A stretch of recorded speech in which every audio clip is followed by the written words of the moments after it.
Hello, இந்த YouTube கம்பெனிக்காரங்களா? S சொல்லுங்க ஐயா, அந்த டெய்லியும் தான் வீடியோ போட்டுட்டு இருக்கா. அது எப்பதான் இந்த வருமானம் கொடுப்பீங்க? வீட்டுல விளக்கமா தடி வாங்கல சார். 3 மாசத்துல 10 மில்லியன் வியூஸ் போனாதான் சார் வருமானம் கொடுப்போம். ஐயா, அது 3 மாசமா முக்கினாலும் இது 3 மில்லியன் போக மாட்டேங்குது. 10 மில்லியன் எங்க போறது? டீச்சர் அப்படினாலும் போட்டு விடுங்க. இல்ல சார், 10 மில்லியன் வியூஸ் போனாதான் கொடுப்போம்.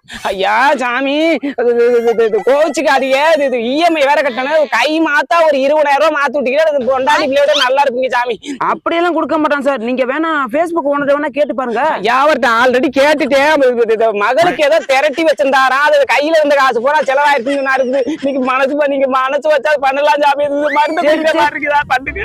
சரி சரி, ரொம்ப கஞ்சாதீங்க. உங்களை பார்த்தாலும் பாவமா தான் இருக்குது. இந்த நம்பருக்கு போன் பே பண்ணி விட்டு பாருப்பா. ஐயா, நான் நல்லா இருப்பீங்க சாமி.